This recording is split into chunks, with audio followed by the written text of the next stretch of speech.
नमस्कार। आज हम एक ऐसे विषय पर बात करने जा रहे हैं जो हम सबके जीवन से जुड़ा है, मृत्यु।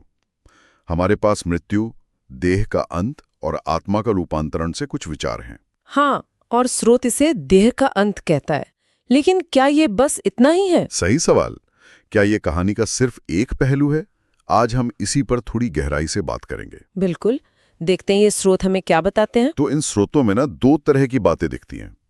एक तो ये कि शारीरिक स्तर पर क्या होता है मृत्यु के समय। हाँ, मतलब बिल्कुल फिजिकल लेवल पर। और दूसरा कुछ दार्शनिक विचार भी हैं जो शायद चीजों को अलग नजरिए से देखते हैं। चलिए पहले शारीरिक पक्ष को समझते हैं। ठीक है। स्रोत कहते हैं कि शरीर 5 तत्वों से बना है। अग्नि, जल, पृथ्वी, वायु और आकाश। ये तो हम जानते हैं। पर मृत्यु पर होता क्या है? हाँ, ये दिलचस्प है। बताया गया है कि ये तत्व शरीर से अलग हो जाते हैं। कैसे? मतलब क्रम क्या है? स्रोत बताते हैं सबसे पहले सांस रुकती है। हाँ, यानी वायु तत्व का निकल जाना, शरीर से हवा का संबंध टूट जाता है। अच्छा, और उसके बाद? फिर शरीर ठंडा पड़ने लगता है। हाँ। मतलब अग्नि तत्व जो जीवन की गर्मी है वो चली जाती है। फिर आता है जल तत्व का क्षय। मतलब शरीर सूखने लगता है, निर्जलीकरण होता है। सही। और अंत में शरीर वो मिट्टी में मिल जाता है, यानी पृथ्वी तत्व में विलीन हो जाता है। और आकाश तत्व, मतलब जो जगह शरीर ने घेर रखी थी, वो भी खाली हो जाती है, अपने मूल रूप में लौट जाती है। तो ये एक तरह से प्राकृतिक विघटन की प्रक्रिया है, जैसे कोई चीज बनी और फिर अपने मूल हिस्सों में वापस चली गई। बिल्कुल, ये एकदम भौतिक अंत का वर्णन है। साइंटिफिक भी लगता है एक हद तक। हाँ, ये तो हम देख भी सकते हैं, महसूस कर सकते हैं। पर क्या बात यहीं खत्म हो जाती है? नहीं, यहीं से तो असली सवाल शुरू होते हैं। ये सिर्फ शरीर का अंत है, लेकिन क्या हमारा अंत है? और यहीं पर, जैसा स्रोत में जिक्र है, आचार्य नागर का एक अलग ही नजरिया आता है। हाँ, वो कहते हैं कि मृत्यु केवल पोशाक और पते का परिवर्तन है। ये बड़ी अनोखी उपमा है ना, पोशाक बदलना, पता बदलना। इसका क्या मतलब निकालें? ये उपमा बहुत गहरी है असल में। ये कह रही है कि जिसे हम मृत्यु समझ रहे हैं वो शायद अंत है ही नहीं। तो फिर क्या है? एक बदलाव। जैसे हम कपड़े बदलते हैं पर हम तो वही रहते हैं ना। हाँ। वैसे ही शायद शरीर रूपी पोशाक बदल जाती है, या ये दुनिया रूपी पता बदल जाता है, लेकिन अंदर जो तत्व है, चाहे उसे ऊर्जा कहें या चेतना कहें, वो बना रखता है। हाँ, शायद वो नष्ट नहीं होता। ये विचार थोड़ा पदार्थ और ऊर्जा के संरक्षण जैसा है। रूप बदलता है, सार नहीं। तो मतलब शरीर का अंत है पर चेतना का नहीं। ये तो सोचने वाली बात है। बिल्कुल।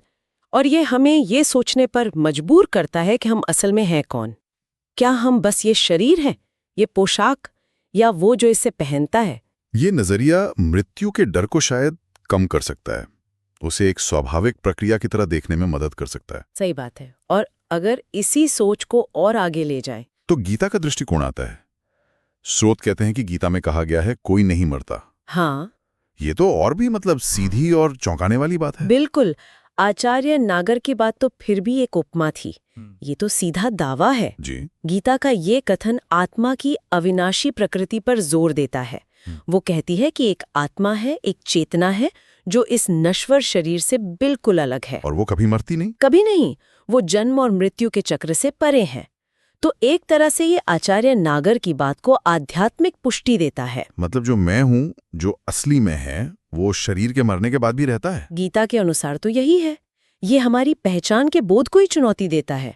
हम खुद को इस नाम, इस रूप, इस शरीर से जोड़ते हैं। हाँ, जाहिर है। लेकिन गीता कहती है कि हमारी असली पहचान ये नहीं, बल्कि वो अविनाशी आत्मा है। तो ये आत्मा, चेतना, ऊर्जा, ये सब क्या एक ही चीज के अलग अलग नाम है या इनमें कोई फर्क है? ये एक अच्छा सवाल है।